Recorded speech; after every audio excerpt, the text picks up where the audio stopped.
Sa i takon ditës së sotme dhe ditës së nesërme, pritet që të kemi reshje të dobta në të gjithë vendin.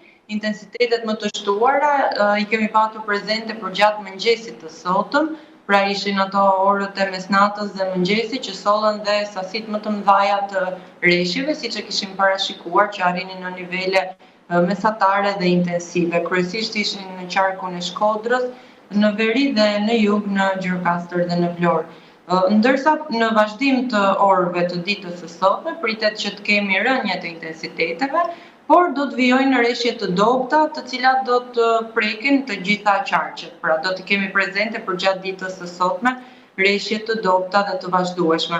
Ndërkohë që dita e shtunë, sërish do të kemi prezencën e reshjeve të shiut, por do të jenë të dobta dhe lokale, pra shkojnë gradualisht drejt ndërprerjes tyre.